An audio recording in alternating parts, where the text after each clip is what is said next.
자, 어제 방송됐던 JTBC의 천국보다 아름다움의 마지막 방송 12회 방송을 좀 정리해서 말씀을 드려보도록 하겠는데요. 어제 방송에서는 이해숙하고 권학준이 이번 생에서만, 그리고 천국에서 삶에서만 부부관계가 있었던 것이 아니고 전생에 또 계속해서 이제 부부로 살아왔는데, 이해숙이 환생을 하면서 이번에는 다른 삶을 좀 살아보자라고 이렇게 이야기를 하지 않습니까? 그래서 이해숙은 환생을 해서 이승으로 다시 돌아와서 다른 삶을 살아요. 그리고 권학준은 그냥 천국에 남아 있어요. 그러나 권학준이 굉장히 외로워해요. 그러나 이들은 계속 미련을 갖고 전생에서 이제 부부 관계를 있었는데, 권학준이 이번에 이해숙이 환생을 하는 과정에서 이제 다른 삶을 한번 살아보자라고 하면서 헤어지는 거예요. 이때 권학준이 이렇게 이야기하지 않습니까? 내가 당신을 너무너무 오래 붙잡았던 것 같다. 매 인생마다 당신 고생만 시키는 것 같아서 마음이 걸렸다. 그러다 보니까 다음 생에는 다시 만나서 잘해줘야지. 더 잘해줘야지. 그리고 그 다음 생에는 또 그 다음 생에 잘해줘야지 하면서 부부의 인연을 계속 맺어온 거예요. 그래서 고생을 시켜서 좀 미안하다. 그러니 이번에는 당신한테 완전히 다른 삶을 살게 해주고 싶다. 나 없이. 이런 대사가 나가지 않습니까? 그래서 환생을 해서 다른 삶을 살아요. 그리고 권학준은 천국에 남아있고, 그리고 마지막 장면에 보면, 자, 보도록 하겠습니다. 이해숙이 이렇게 임종을 맞아요. 임종을 맞았을 때 권학준이 데리러 오는 거예요. 그러자 이때 이해숙인지 모르겠죠. 어쨌든 김혜자가 이렇게 이야기하지 않습니까? 내 삶이 좀 어땠냐고 물어봐요. 자, 보도록 하겠습니다. 나 어땠어요? 라고 이렇게 권학준에게 물어보니까 다른 삶을 사는 거에 대해서 기대 이상이었어.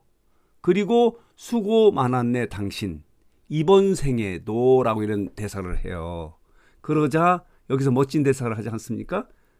김혜자가요. 지금 이 임종을 맞은 이 상황은 이제 이해숙인지는 몰라요. 그러니까 김혜자가 그러자 이렇게 이야기를 하는 거예요. 이해숙이. 그래도 당신 없인 안 되겠다 나는. 그러니까 당신하고 살았던 부분이 가장 행복했다. 그러자 권학준이 나야말로 이런 대사를 이제 주고받는 거예요. 여기서 어떤 의미를 갖냐면, 지금 우리가 살아가고 있는 이 상황이 가장 행복한 순간이라는 것을 던져주는 그런 메시지가 아닌가, 대사가 아닌가, 이런 생각이 들거든요. 자, 이렇게 진행된 것이 이제 어제 마지막 방송이에요. 여기 보도록 하겠습니다. 여기 보면요. 자, 이렇습니다. 종영을 했는데 천국보다 아름다움에 김혜자가 이제 홀로 환생을 해서 임종을 맞이하고 손석구를 다시 만나는데, 당신 없이는 안 될 것 같다 나는. 그리고 그러자 손석구는 나야말로 당신 없인 안 될 것 같다. 천국에서 소냐와 외롭게 지내는 그런 모습이 있지 않습니까? 다시 말씀을 드리면요, 지금 우리가 이 삶이 가장 행복한 순간이라는 그런 의미를 담고 있는 거예요. 그런 메시지를 던져주는 거예요. 이렇게 진행된 게 이제 어제 방송인데, 자, 보도록 하겠습니다. 이런 제목도 있어요. 천국보다 아름다운 김혜자가 손석구와 이별을 하는 거예요. 홀로 환생을 하고 이렇게 결말을 맺는 것이 이제 어제 방송이었는데, 자, 보도록 하겠습니다. 이렇게 진행이 된 거예요.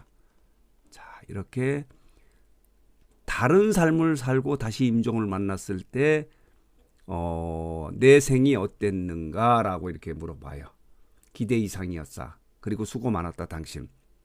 그러나 나는 그래도 당신 없이는 안 되겠다 라고 이렇게 대사를 하고요. 그러자 권학준이 나야말로 그렇다 라고 이렇게 대사하는 부분에서는 멋진 마무리가 되지 않았나 이런 생각이 들어요. 그리고 어제요, 마지막 에필로그 부분에서 이제 이명웅의 그 신곡 천국보다 아름다운 OST가 나오지 않습니까?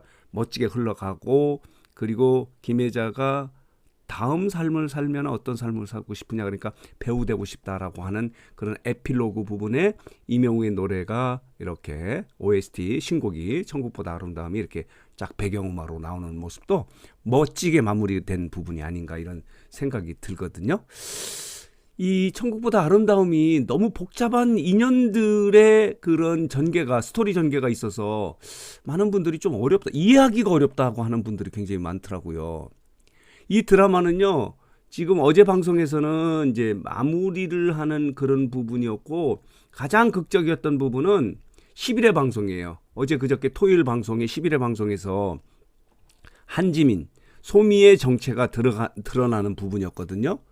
여기 보면요 이제 뭐 현실적으로는 맞지 않는 부분이에요. 이 소미는 뭐냐면 이해숙의 젊었을 때 잃어버린 아픈 과거의 이해숙의 모습이고 그리고 김혜자는 지금의 이해숙의 모습이 김혜자예요. 그러니까 한 캐릭터에 두 인물이 나오는 거예요.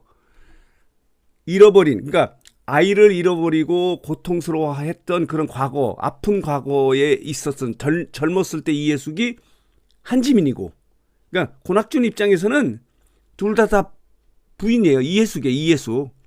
그리고 기억을 잃어버리고 다른 삶을 살고 있는 김혜자가 이제 말하자면 이해숙의 지금의 모습이다라고 이렇게 말씀을 드릴 수 있어서 그동안에 한지민의 정체가 과연 무엇일까 하는 부분에 대해서 많은 분들이 헷갈려 하기도 하고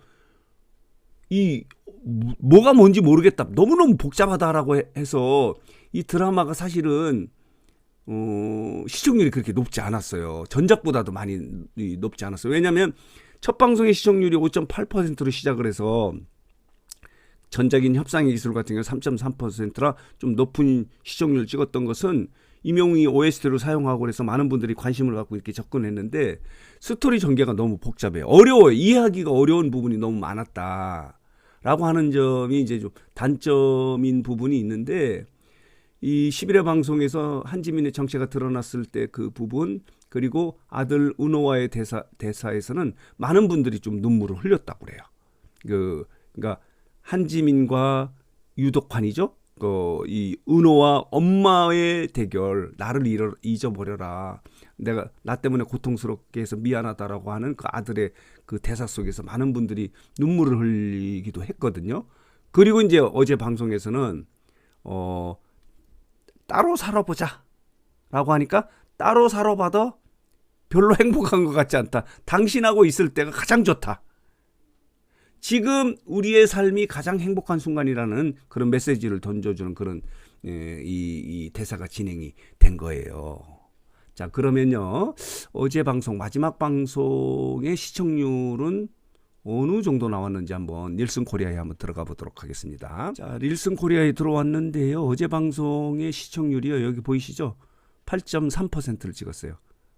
그러니까 토요일 방송 11회 방송 같은 경우는 7%를 찍지 않았습니까? 8.3%로 마무리가 됐는데 만족스러운 그런 결과가 아니에요. 왜냐하면 전작인 협상의 기술 같은 경우는 10.3%로 마무리가 됐거든요. 여기 보면요. 자, 이렇습니다. 마지막 방송의 시청률이 10.3%였는데 자, 이렇게 천국보다 아름다움의 마지막 방송의 시청률은요 8.3%밖에 되지 않아요. 일부에서는 이 천국보다 아름다움이 협상의 기술보다 더 높은 시청률을 찍지 않겠냐는 그런 기대를 했던 그런 해석도 있었거든요. 그러나 전작보다 더 인기 없는 드라마가 되고 말한 거예요. 이 스토리를 이해하기가 굉장히 복잡했던 그런 인연들이 많아서 그러지 않았나 생각이 들고 좀 현실성이 좀 부족하다는 그런 생각도 들더라고요. 어쨌든 간에 어제 방송은 이렇게 8.3%로 마무리됐다는 거, 전작보다도 10.3%보다도 적다는 것, 그리고 어제 이렇게 마지막으로 자 이렇게 종영을 했고요. 그리고 다음 이제 토요일 일요일 드라마는 굿보이라고 하는 그 드라마가 전개가 된다는 이런 자막이 홍보 자막이 나가면서 이제 천국보다 아름다운 이명웅이 신곡인 천국보다 아름다움이 OST로 사용되는 JTBC의 주말 드라마죠. 토요일 일요일 드라마 천국보다 아름다움이 이렇게 마무리를 졌다는 소식 정리하고 해석해서 말씀을 드렸습니다.